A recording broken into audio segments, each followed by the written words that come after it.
හරි එතකොට අපිට ඉස්සෙල්ලාම තියෙන පිපෙට්ටුව. එතකොට අපි මේ පිපෙට්ටුව ගන්න මොකක් හරි ද්‍රාවණයක් විදුම්සරාවකට හරි බීකරයකට හරි හැලෙන්නේ නැති වෙන්න බින්දු බින්දු වශයෙන් ඒ ද්‍රාවණය නිවැරදි පරිමාවට දාගන්න අපි මේ පිපෙට්ටුව ගන්නවා. හරි එතකොට අපිට ඊළඟට තියෙන්නේ පෙනේරය. පෙනේරය හෙවත් දැල් පෙරණේ. අපි මේවා ගන්නවා එතකොට පස් හලා ගන්න. ගත්තාට පස්සේ දුස්ස ගණන්තය සත්‍ය ගණන්තය හොයද්දී මේ පස් හලා ගන්න වෙයි. එතකොට මේක විවිධ ප්‍රමාණයෙන් තියෙනවා මිලිමීටර් 30 40 50. එතකොට ඒක අපිට අවශ්‍ය ප්‍රමාණයට ගන්න පුළුවන්. හරි එතකොට මේ තියෙන්නේ කෝවක්. එතකොට මේ කෝව ගන්නවා අපි මොකක් හරි යම් කිසි දෙයක් රත් කරගන්න වගේ දෙයකට තමයි අපි මේ කෝව පාවිච්චි කරන්නේ. ඊට පස්සේ ඔයාලට තියෙනවා වන සහ මෝල. එතකොට මේ වන සහ මෝල අපි භාවිතා කරන්නේ මොකක් හරි දෙයක් කොටා ගන්න. එතකොට මොකක් හරි ගත්තට පස්සේ පස් සාම්පලයක් ගත්තට පස්සේ පස් සාම්පලේ මේ වන සහ මෝලට දාලා කොටා ගන්න ඕනේ. ඒවයි කටයුත්තකට තමයි මේ වන සහ මෝල භාවිතා කරන්නේ. හරි එතකොට ඊළඟට තියෙන්නේ මේ ඩෙසිකේටරේ. එතකොට මේ ඩෙසිකේටරේ අපි ගන්න මොකක් හරි දෙයක් ජල වාෂ්ප වලින් තොර පරිසරයක තියන් තමයි මේ ඩෙසිකේටරේ ගන්නෙ. එතකොට මේ ඩෙසිකේටරේ යටින් සිලිකා වගේ දේවල් තියෙනවා මේ ජල වාෂ්ප අවශෝෂණය කරගන්න. හරි මේ ගැල්වනයිස් බට කෑල්ල අපි ගන්නෙ විශේෂයෙන් මේ දුෂ්‍ය කනත්ව හොයද්දී අර පස් පරිමාවක් ගන්න තමයි මේ ගැල්වනයිස් බට කෑල්ල ගන්නෙ. එතකොට මේ ගැල්වනයිස් බට ගන්නෙ අයියයි එතකොට මලකට බැඳෙන්නේ නැහැ. ඒ හේතුවෙන් තමයි අපි මේ ගැල්වනයිස් බට කෑල්ලක්ම ගන්නෙ. හරි එතකොට මේ තියෙන්නේ බීකර ගත්තට පස්සේ විවිධ ප්‍රමාණ වලින් තියෙනවා. ඊට පස්සේ මිනුම් සරා කීපයක් තියෙනවා. එතකොට මේ බීකර මිනුම් සරා ගන්න ඔයාලා දන්නවා.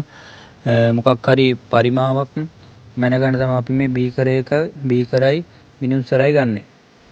හරි එතකොට මේ තියෙන්නේ මේ බල්සන් 1000 ඔයාලා දන්නවා පොඩි කාලේ බල්සන් 1000 එතකොට අපි මේක ගන්න මොකක් හරි දෙයක් රත් කරගන්න තමයි මේ බල්සන් 1000 ගන්නෙ.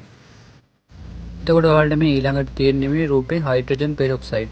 එතකොට අපි මේ හයිඩ්‍රජන් පෙරොක්සයිඩ් ගන්නවා මේ කාබනික ද්‍රව්‍ය ඉවත් කරන්න. හරි එතකොට ඊට අමතරව අපි මේ කැල්ගන් හෙවත් ඇමෝනියම් හයිඩ්‍රොක්සයිඩ් ගන්නවා මේ පසේ තියෙන බන්ධනකාරක ඉවත් කරන්න. ওই ද්‍රාවණ දෙක තමයි තියෙන්නේ මේ පසේ සත්‍ය ඝනත්වය හොයද්දී භාවිතා වන.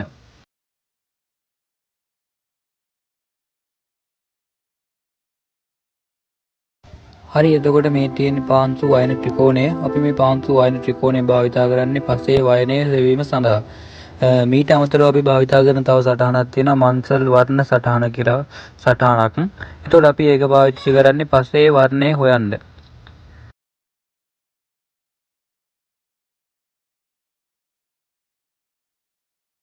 එතකොට මේ තියෙන හිස් ඝනත්ව කුප්පියක්. එතකොට අපි මේක ගන්න පසේ ඝනත්වයමයින්ද.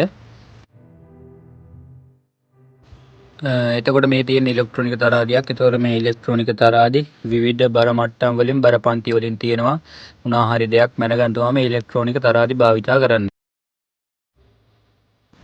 හරි එතකොට මේ තියෙන pH මීටරේ පස්සේ pH අගයම ඉන්න ජලයේ pH අගයම ඉන්න වගේ කටයුතු වලට මේක භාවිතා කරනවා. එතකොට මේ pH අගය භාවිතා කරන්න කලින් මේක අපි පිරිසුදු ද්‍රාවණයක හරි pH අගය දන්නා ද්‍රාවණයක හරි ගිල්ලලා මේක අංක ශෝධනය කරගන්න ඕනේ.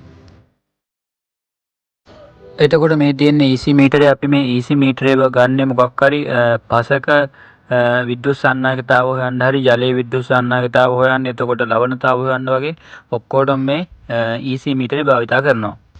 එතකොට මේ pH මීටරේ වගේම EC මීටරේ භාවිතා කරන්න කලින් ඒක මොකද්ද කරන්න ඕනේ? ඒක අංක ශෝධනය කරලා තමයි අපි පාවිච්චි කරන්න ඕනේ. නැත්නම් මේකේ නිවැරදි මිනුම් ලැබෙන්නේ නැහැ. එතකොට මේ තියෙන පාංශු උෂ්ණත්ව මානයක්. එතකොට අපි මේක භාවිතා කරන්නේ පසේ උෂ්ණත්වය මැනගන්න.